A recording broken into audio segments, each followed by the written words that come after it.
Carte sur table. Carte sur table, c'est l'émission sociopolitique du service de l'information de la radio des défis. Carte sur table, c'est le créneau idéal pour passer au peigne fin l'actualité de la semaine avec nos invités. Prenez donc le rendez-vous sur Océan FM tous les dimanches à partir de 9h et la rediffusion tous les mardis à partir de 19h40. Carte sur table, c'est avec Virgile Arancé.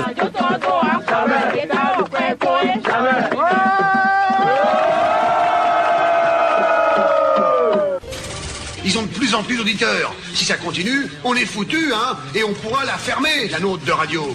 Tiens, Max, écoute leur truc. Écoutez une seule fois Océan FM et il y a toutes les chances que vous ne vouliez plus rien écouter d'autre. Non mais t'as entendu? Ouais. Tu peux laisser brancher, s'il te plaît? Oh non! Et c'est vous qui avez raison de choisir Océan FM. Eh bien, c'est l'heure de votre émission. Bonjour, bienvenue à tous. Les députés procèdent dans quelques jours à l'étude du projet de loi des finances de l'État gestion 2010. La session ordinaire qui va s'y consacrer a été ouverte le 27 octobre dernier. Une cérémonie d'ouverture qui aura enregistré la présence effective de la majorité des députés opposition comme mouvance, ce qui, en d'autres temps et dans d'autres contextes, serait passé pour normal, prend un caractère événementiel au Palais des gouverneurs, avec cette 5e législature qui nous aura habitués jusque-là au boycott. C'est d'ailleurs passé presque pour une règle des députés de l'opposition ne pas prendre part à la rentrée parlementaire. Quel sens faut-il donner à ce changement d'attitude des députés GF? Cette rupture présage-t-elle d'une nouvelle ère au Palais des gouverneurs à Porte-Novo ou d'une tempête, comme le prédisent certains? Nous le saurons avec notre invité, le premier questeur de l'Assemblée nationale, Saka Fikara, nous dira également si le rapport d'activité du président Mathurin Nago pourrait être adopté par ses collègues de l'opposition pour une fois depuis si longtemps. Quel sort réserve-t-il au budget de l'État? Eh bien, bonjour, honorable Saka Fikara. Bonjour, monsieur Avancé. C'est désormais l'apaisement au Palais des gouverneurs à Porte-Novo. On souhaite qu'il y ait apaisement au Palais des gouverneurs et que les responsables de l'Assemblée nationale, en l'occurrence le président de l'Assemblée nationale, change d'attitude et fasse jouer à l'institution parlementaire ses grandes prérogatives. En un, ces prérogatives, première institution de contre-pouvoir. C'est tout ce que nous voulons, que l'Assemblée ne soit plus une chambre d'enregistrement du gouvernement. Que c'est tout, on n'a jamais demandé plus. Et c'est ça que nous demandons. Nous estimons que, comme vous le dites, comme tout le monde le pense, ce qui n'est pas vraiment ce que la lecture qu'il faut faire de notre acte. Vous avez vu ce signal venir? Nous pensons que le président comprendra avec tous ses partisans à l'Assemblée nationale que l'Assemblée sera remise à l'endroit. Voilà. Est-ce que vous avez déjà vu le signal venir puisque vous avez au moins...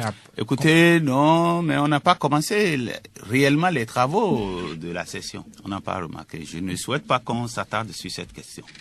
Est-ce que dans la même lancée, il faut s'attendre à ce que le rapport d'activité du président de l'Assemblée nationale soit enfin adopté pour une fois, comme il n'était plus arrivé depuis plusieurs sessions maintenant?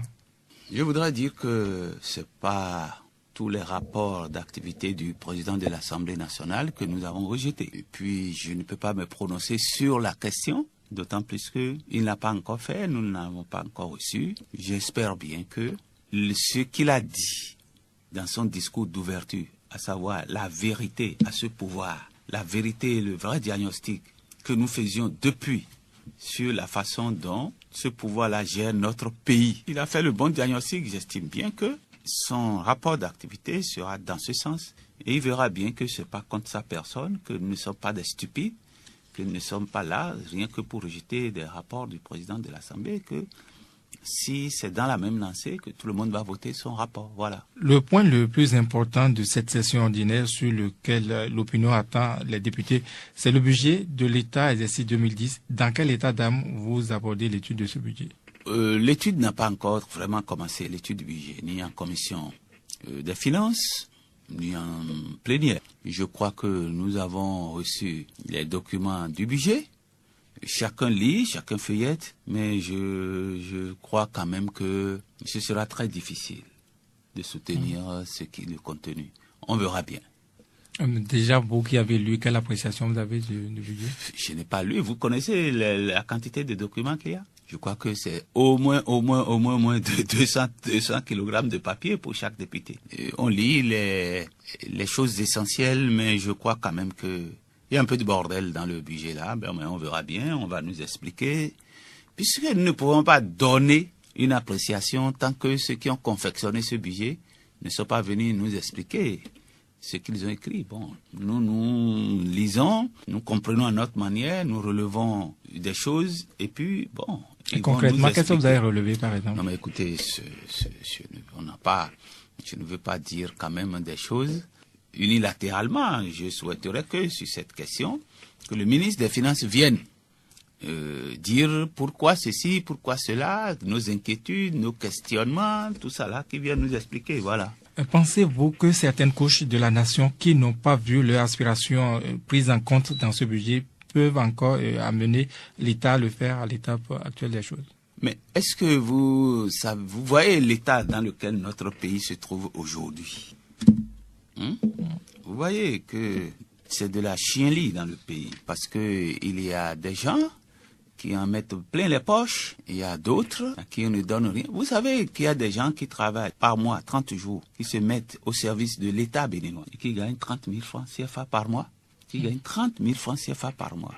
À partir de cet instant, nous estimons que le budget qui est là, ceux qui l'ont confectionné, ceux qui sont en charge de la gestion des ressources de notre pays, doivent nous expliquer un certain nombre de choses. Les revendications des travailleurs, dans quel sens ces revendications sont prises en compte dans le budget? Vous savez, on le lit, on attend, on pose des questions. C'est pas la peine de venir sur les antennes d'une radio, aussi écouter que Océan FM et de dire n'importe quoi. Attendez toujours. Quand les études vont commencer avec le ministre des Finances, nous allons revenir ici pour dire ce que nous avons compris, ce que nous ne sommes pas d'accord à accepter, ce que nous souhaitons qu'on fasse comme amendement. Nous reviendrons ici pour en parler. Voilà. Est-ce que vous, députés, vous avez le pouvoir de dire au pouvoir législatif, au pouvoir exécutif, j'allais dire, de prendre telle ou telle aspiration de telle ou telle couche? Bien entendu, puisque nous avons le pouvoir d'amendement. À partir de cet instant-là, nous pouvons faire tous les amendements en contenant cela sous certaines conditions. Nous avons le droit à l'amendement, nous pouvons le faire. Et en principe, quand et à quel niveau faut-il jouer pour faire prendre en compte les aspirations dans un budget de l'État? À tout moment, avant le vote du budget.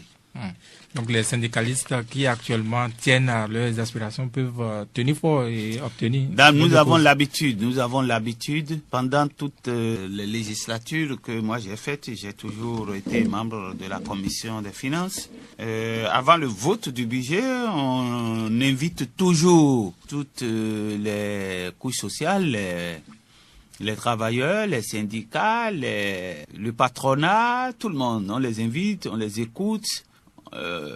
On voit si leurs aspirations ont été prises en compte dans le budget. On le fait très, très souvent. Honorable Sakaf Pikara, parlons à présent de votre groupe parlementaire, le G13, de Dango à Porte-Novo. On n'a pas vu vos collègues à vos côtés pour les marches en vue de la libération du maire Clément Yolofon, membre de votre parti politique. Vous en êtes offusqué publiquement. Après une réunion, tous les députés G13 ont réaffirmé l'unité du groupe. Faut-il vous croire? Pourquoi ne pas nous croire? Je crois qu'il y avait des dysfonctionnements dont j'ai parlé. Je ne veux pas revenir sur ces dysfonctionnements ici. Nous en avons discuté effectivement à notre réunion. Nous en avons débattu. Chacun s'est exprimé et puis le groupe s'est recentré pour que notre intention soit désormais fixée sur ce que nous voulons faire, à savoir les menaces sur les libertés, les menaces sur la démocratie, le pillage des ressources du Bénin. Et désormais, dans ce sens-là que vous allez nous entendre désormais. Parce qu'il est